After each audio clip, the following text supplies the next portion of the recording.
Hey there, everybody. Welcome back to the channel. I'm Shady. You're in the zone. And greetings to you from the beautiful Colorado Rocky Mountains. And speaking of the Colorado Rockies, I have an update on SB 25-003. SB 25-003 will be heard in the Senate this Tuesday. It is back on. There is a rally planned in Denver at the Capitol on Tuesday morning. I believe it's at 9:30. Please, if you can, go to the rally. If you click on the QR code over there on that other screen right there, if you click on that QR code, it will take you to a website where you can email the governor, you can email the senators, the representatives, and you can also register to testify, to put your testimony out there, or do it virtually online. Now, if you're planning on going up, and I strongly encourage you to please go up. If you're going to go up, do not open carry your firearm at the rally, and do not attempt to take a firearm into the Capitol. You will be arrested. Okay, it is illegal. Denver has got some of the strictest and strangest gun laws that I've ever saw before in my life. Now, you can bring an open, empty holster to the rally. Okay, that's a sign of solidarity, right? It's making a statement. But if you can, please go to the rally and go in front of the Senate and let them hear your testimony either virtually or in person. Now, we are starting to get some national attention on this. There's a lot starting to bubble to the surface. But along with that, and I told you guys, I warned you guys, any of you that are out there right now that are asking yourselves, what does this have to do with me? Well, I told you guys in a previous video that if this caught on in the state of Colorado, that it would spread like a cancer, and it is spreading like a cancer. There are now 5 other states that have joined this little bandwagon, and they have legislation very similar to SB 25-003. Minnesota, New Mexico, Oregon, Washington State, and California. They've all started legislature. They're trying to introduce legislature that is very, very similar to SB 25-003. And it was reported this morning, uh, and I believe this. This has got George Soros's DNA all over it because it is a well organized kind of thing that they're doing right now. I sort of kind of figured that they might wait until after this went through the process here in Colorado to see if Colorado could get it off, but it looks like they're starting early. So those states have also now joined Colorado with very similar legislation that they're trying to pass. So here in Colorado, it is important for us to stand. Have to we have to put this bill down, okay?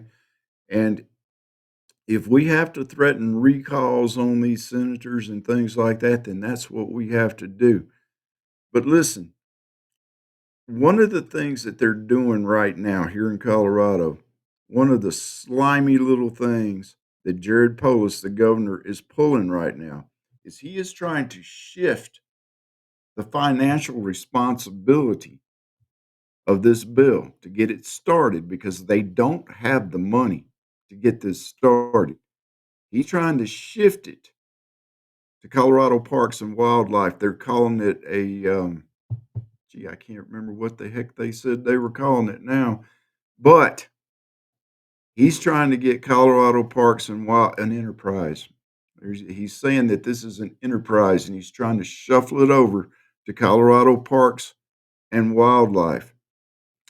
So their budget will take the brunt of the financial responsibility getting this thing off the ground until all these extravagant, expensive fees start rolling into the state. I heard one person say that Colorado Parks and they'd been in contact with Colorado Parks and Wildlife, and Colorado Parks and Wildlife didn't even have a clue that they were in any way involved in this bill. So this is the kind of slimy, low down politicians that we have in the state of Colorado. Hmm, go figure. Also, just as a side note, y'all, and I don't have a lot of details on this, but it has been reported. I saw it on Newsbreak, I believe it was, and I think it was seven Trinde Aragua gang members have been arrested right here in El Paso County, right here in Colorado Springs. So now they're not just overflowing into Aurora. Now they're starting to show up 50 miles away down here in Colorado Springs. If you live here and you go out, do me a favor, keep your head on a swivel and have some sort of self protection device, no matter what that may be. All right. If you don't have a firearm, carry something, even if it's mace, and just kind of keep your eyes open. All right. Like I said, keep your heads on a swivel. Mrs. Shady had told me 6 months ago that she'd encountered a group or a couple of families of Venezuelan illegals in a parking lot on Academy Boulevard at the Target there, and they were pretty much telling everybody where they were from and that they were homeless and that they were helpless and this and that and the other. And these guys were simply they were basically panhandling. But if Trinde Aragua is starting to filter down in the Springs, we've got it bad enough now with our homegrown crime, shoplifting, and all that stuff. If these guys start filtering in down here, things are going to get just a little bit crazy. So like I said, keep your wits about you, keep your eyes and your ears open, pay attention to the things that are going on around you. Okay, y'all, until the next time. And I know this was short, but I wanted to get this out. Tuesday, Denver, state capitol. Be there if you can. Okay? Thanks for stopping in, y'all. Until the next time, take care of yourselves. God bless. Stay shady. This is where we hold them. This is where we fight. And these shields, boys!